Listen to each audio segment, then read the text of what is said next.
in the orange wine region. I'm surrounded by the local winemakers, and just wanting to find out from you guys, I mean, where do you think orange has come along in leaps and bounds in the last few years in particular?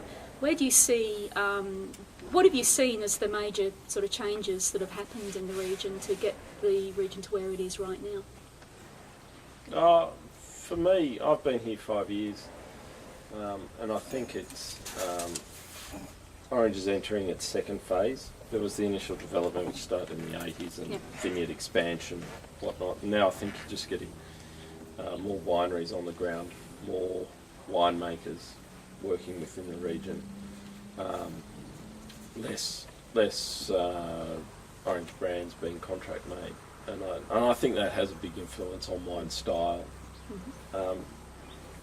So you say more individual input into the I think there the wine is, styles. and I think you're seeing greater regional expression as a result. Okay. Now, Charlie, how long have you been here? Look, I started making wine in the region in the late 90s. That's Salas.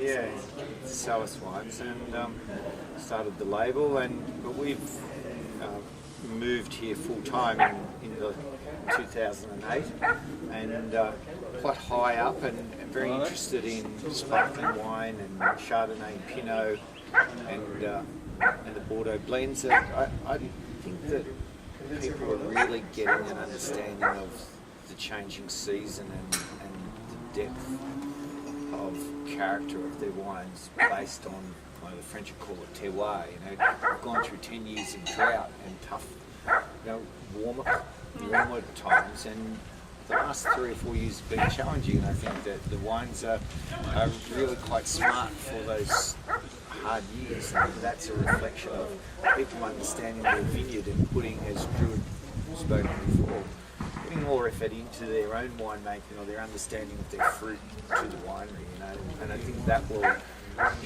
increase the quality of the wine as we move into the next 4 or 5 years. We'll look back on it, there'll be more of that understanding and more of that hands-on interaction to the winery, and that really expresses the terroir of orange. And I think that we've looked at Chardonnays today and it's sensational, and I think that as we focus on other varieties in the same light, we'll lower down the bigger reds will really dominate, and higher up you end up with bubbles and Rieslings and sparkling wines, and I think that's fantastic. Do you think that in a way Orange is still discovering, I mean, that it's with such altitudes and different soil types, do you think there's still a discovery happening as to where the best sites are and what works where, or do you think there's still work to do there, or still on a learning curve? Oh, absolutely. But heading in the right direction, it seems. I think one of the problems with Orange is that we produce some very good local wines, and it's hard just sorting out exactly what works best, but I think that there is definitely grapes that work. What do you feel works sites. now? What do you guys feel the really? Well, what are you going to hang your hat on? I think Today that it looked Chardonnay. like $10 years. Chardonnay is always going to do fantastic from Orange, but because there's such a diversity of elevations in Orange, I think you're going to find that there's some excellent styles coming. But it's just a matter of sorting out which sites do which varieties the best. And if we move on from the fruit salad plantings that still exist, but other people will disagree with me, but as you do, a lot of producers in Orange are still single estate, single vineyard type producers, and have different varieties. And to move away from that, you can't be all things to all people. And Celador sort of pushes you towards being all things to all people, because you might do cracking Riesling, but someone wants a big red, so I'll make a big red. But if you can, then the market allows you to move away from that, so that you understand what grows best in your vineyard and you specialise in that. That's the next step in evolution for this region, is just people going. And it may vary. If you're in lower elevations, you go, I do Shiraz and I do Cabernet. And then if you're if you're up high, you go, I do Sauvignon Blanc and Chardonnay. I love Cabernet. I like making Cabernet. I like drinking Cabernet, but I don't grow it here.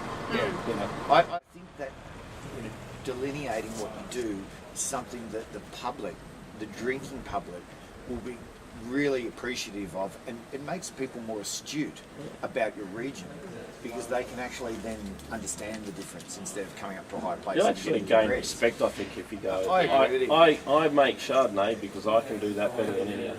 Yeah. People will go, oh, I'm with you there. Yeah. Yeah. So, yeah. but it's an intellectual barrier to cross. It's an emotional barrier to cross as well. And your market does have to let you do it.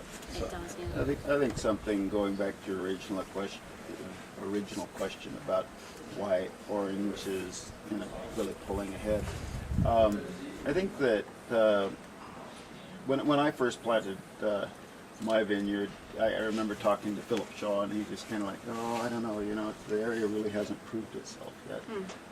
But it is proving itself, and what that's doing is it's attracting people that really want to do something and do something a bit different. And I think orange really allows that with its grapes, because with the high altitude you get a lot of distinction from the fruit, and so it allows a lot of winemaker influence, and you still have a very good wine.